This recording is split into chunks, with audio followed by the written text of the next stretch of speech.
नमस्कार दोस्तों, मैं चिन्मय राय। आज मैं जो ये वीडियो बनाने जा रहा हूँ वो वीडियो है कि क्या रीज़न है कि हमारे इंडिया में जो स्पोर्ट्समैन है वो अच्छा परफॉर्म नहीं कर पा रहे। 110 एथलीट्स जाते हैं लेकिन मेडल सिर्फ 5 या 6 आते हैं। हमें सबसे पहले ये समझना पड़ेगा कि भारत में जो खेल कूद का जो सुसंस्कृति है वो कहाँ है, हमारे चैंपियंस, हमारे टैलेंटेड लोग किधर है। तो उसकी शुरुआत मैं करता हूँ उड़ीसा से। अगर हम उड़ीसा में जाए तो उड़ीसा जो है वो एक जाति जनजाति राज्य है। मतलब वो ऐसा स्टेट है जहाँ पे बहुत सारे ट्राइबल ग्रुप्स रहते हैं, जैसे गोंड, संथाल और बहुत सारे रहते हैं, ज़्यादा नाम नहीं जानता। तो उनके यहाँ क्या है, भागना, दौड़ना, पसीना बहाना, खेती करना, संघर्ष करना उनके जीवन का एक हिस्सा है, एक पार्ट है। तो उस चीज़ की वजह से वो बहुत ही मेंटली टफ और फिजिकली स्ट्रांग हो जाते हैं। स्पोर्ट्स कुछ नहीं है।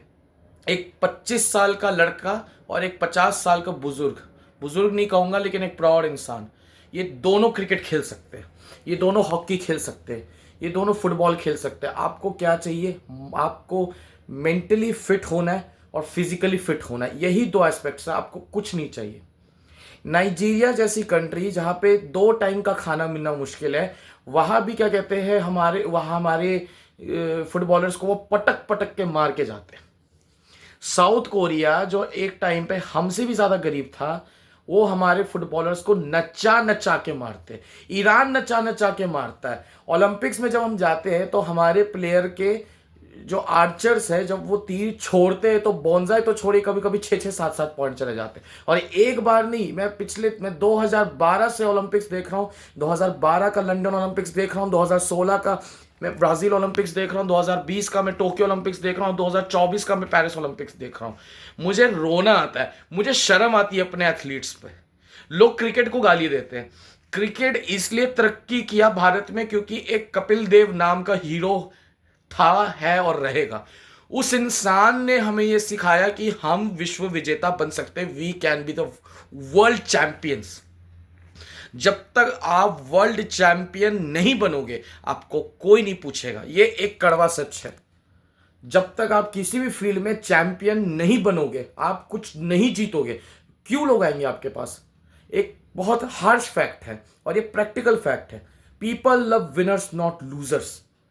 You have to win something in your life, and winning does not mean just winning trophies, medals, shields.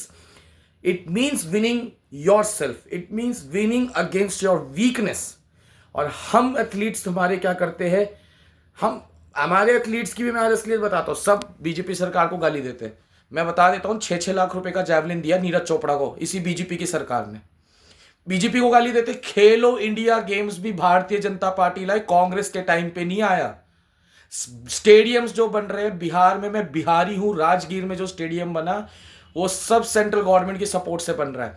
Orissa में जो स्टेडियम बना, पहले के टाइम पे इतने स्टेडियम्स नहीं थे। अब इंफ्रास्ट्रक्चरल डेवलपमेंट बहुत ज्यादा हो रहा है स्पोर्ट्स में, लेकिन उसके बाद भी मेडल्स नहीं आते हमारे सारे स्पोर्ट्स में। क्यों नहीं आ रहे?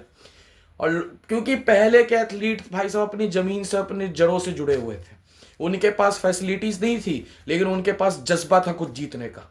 आज के सब क्या कहते हैं, सिर्फ पेट फुला के खा के सोने में विश्वास रखते हैं। मैं उसका एक अच्छा एग्जांपल देता हूं। कभी भी मौका मिले आप लोगों को तो दिल्ली में Thyagaraj stadium, Indira Gandhi stadium, Jawaharlal Nehru stadium चले जाना। वहां के एथलीट से मिलकर बात करना। वो जितने भी लोग स्पोर्ट्स खेल रहे हैं, मैं क्रिकेट को हटा देता हूं, वो सब स्पोर्ट्स खेल रहे हैं सिर्फ स्पोर्ट्स कोटा में, कॉलेज एडमिशन और सरकारी नौकरी के लिए। उससे क्या होता है, सरकारी नौकरी मिल जाती है, 10 साल 15 साल खेलना बंद कर देते, अपना खानदान पाल लेते। मैं ये नहीं कहता कि सरकारी नौकरी नहीं मिलनी चाहिए या उनको फाइनेंशियल सिक्योरिटी नहीं मिलनी चाहिए, लेकिन हम प्राइवेटाइजेशन क्यों नहीं ला रहे स्पोर्ट्स में? क्यों स्पोर्ट्स को भारत सरकार कंट्रोल कर रही है? क्यों स्पोर्ट्स मिनिस्ट्री में आईएएस ऑफिसर है? क्यों हमारे खिलाड़ी सिर्फ सरकारी नौकरी और कोटे के लिए लड़ रहे हैं? क्योंकि हमारा माइंडसेट सिर्फ और सिर्फ सेटल होने का है, और सेटल वाला माइंडसेट सबसे घटिया है। आप इस बात पे सेटल हो गए कि भाई मैंने नेशनल खेल लिया, बहुत है, मैंने कॉमनवेल्थ गेम्स खेल लिया, बहुत है। मैं सुनता हूं लोगों को बोलते हुए कि भाई ये ओलंपिक्स खेला हुआ है। कोई ये नहीं कहता कि ओलंपिक्स जीता हुआ है, जीती हुई है। आप if you get a chance, जो मेरा यूट्यूब में ये लोग जो वीडियो देख रहे हैं, आप जाओ अमेरिका जाओ, जापान जाओ, यूके जाओ, पेरिस जाओ, वो मेडलिस्ट्स को रिस्पेक्ट करते हैं, रिप्रेजेंटर्स को नहीं। हम रिप्रेजेंटर्स को रिस्पेक्ट करते हैं, हम मेडलिस्ट्स को नहीं उतना करते। और क्रिकेट से ज़्यादा बड़ा स्पोर्ट है फुटबॉल। क्रिकेट खेलती है आपकी 100 देश, फुटबॉल आपका पूरा दुनिया खेलता है। गरीब से गरीब कंट्री, कॉन्गो, जिम्बाब्वे, नामीबिया, आपकी मेडागास्कर, अरे उनका फुटबॉल देखेंगे तो आप लोग पागल हो जाएंगे। वो लोग तो नचा नचा के एकदम लेटा लेटा के मारते हैं हमारे खिलाड़ियों को। उनके पास क्या स्टड्स नहीं है? उनके पास स्टड्स नहीं है, नंगे पैर खेलते, नंगे पैर उछल उछल के मारते। वो लोग दौड़ा दौड़ा के मुंह पे कहते हैं ना एकदम कोहनिया मार मार के आपको जलील करके गोल करते हैं।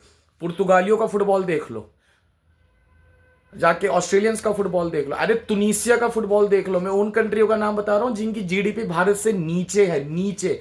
5 ट्रिलियन इकोनॉमी की बातें करते हैं ना हम लोग, 5 ट्रिलियन इकोनॉमी, लेकिन हम एक फीफा वर्ल्ड कप की सीट भी नहीं अर्जित कर पा रहे। ये शर्म की बात है। सेकेंड लार्जेस्ट पॉपुलेशन है, बच्चे पैदा करने से हमें फुर्सत नहीं मिल रही। शादी करो, जानवरों कुत्ते बिल्ली की तरह बस बच्चे पैदा करो और बस बात खत्म। बच्चा फुटबॉलर बनना नहीं। पेरेंट्स को भी मैं कहूंगा, तुम सब क्रिमिनल्स हो। तुमने बच्चे मारे, तुमने फुटबॉलर्स मारे, तुमने भारत के हर एथलीट को मारा है। तुमने नीट और जेई के नाम पर तुमने उनसे जिंदगी छीन ली। वो 9 to 5 जॉब करके मर रहे। इससे अच्छा तो होता है कि भाई डेम्पो वगैरह के लिए फुटबॉल खेलते, कम से कम 40-50 हजार कमाते, लेकिन कम से कम देश के लिए खेल लेते। वो कौन सी मिडिल क्लास जॉब करके आप देश का नाम रोशन कर रहे? मैं तो सवाल पूछता हूँ पेरेंट्स से कि तुमने अपने बच्चों से क्रिकेट बैट छीन लिए, फुटबॉल छीन लिया, हॉकी स्टिक्स छीन ली, तुमने उनसे, लड़कियों के साथ तुमने किया, उनका तुमने सब जीना छोड़ दी, तुमने उनका सब कुछ छीन लिया, शादी करके हाउस वाइफ बन गई। क्या उखाड़ लिया?